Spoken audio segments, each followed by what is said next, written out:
বাঁধভাঙা আনন্দের এই দৃশ্য বলে দেয় মাধ্যমিক স্কুল সার্টিফিকেট পরীক্ষায় উত্তীর্ণ হয়ে কতটা আনন্দিত শিক্ষার্থীরা। কেউ কেউ আনন্দে বাবা মাকে জড়িয়ে ভেঙে পড়েন কান্নায়।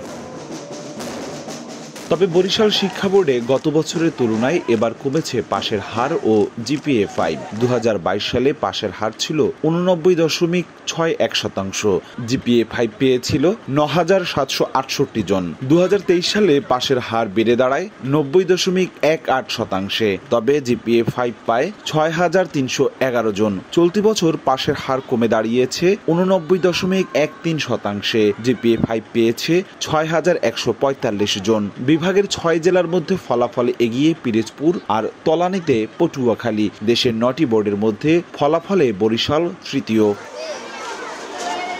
শিক্ষার্থী ও অভিভাবকরা জানান, পাঠ্যতালিকায় পুরো সিলেবাস ক্লাসে শেষ করানো হয়নি। শহরের পড়াশোনার দিকে যতটা নজরদারি করা হয় প্রান্তিক পর্যায়ে তা নেই। এছাড়া জিপিএ 5 নিয়ে শিক্ষার্থীদের যে মানসিক চাপ দেয় অভিভাবকরা, তাতেই ফলাফল খারাপ হচ্ছে বলে ধারণা তাদের। 1, 2, 3 ঢাকায় জমি জিতে নিন 100% ক্যাশব্যাক সহ 20 কোটি টাকার পুরস্কার।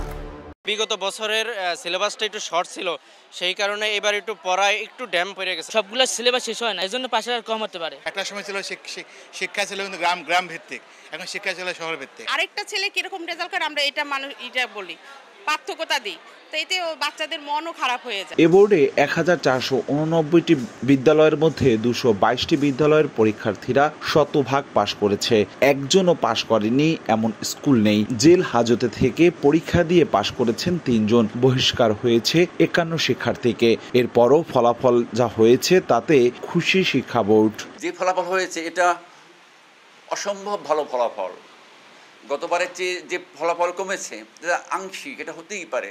শিক্ষাবিদরা বলছেন, পাশের হার কিংবা জিপিএ নয়, দরকার মানসম্মত শিক্ষা। সেটা নিশ্চিত করতে সম্মিলিত উদ্যোগ জরুরি বলে মনে করেন এই শিক্ষাবিদ। শিক্ষকদেরকেও আরো যত্নবান হতে হবে। গার্জিয়ানদেরকে এই অসম যে প্রতিযোগিতা একজন আরেকজনের সাথে, সেখান থেকে বের হয়ে শিক্ষার্থী নিয়ে চিন্তা করতে হবে। বরিশালে এবার সব দিক থেকে এগিয়ে মেয়ে শিক্ষার্থীরা। তাদের পাশের হার 91.86% এবং ছেলে শিক্ষার্থীদের পাশের হার 86.02%। অপূর্ব অপু, সময় সংবাদ, বরিশাল।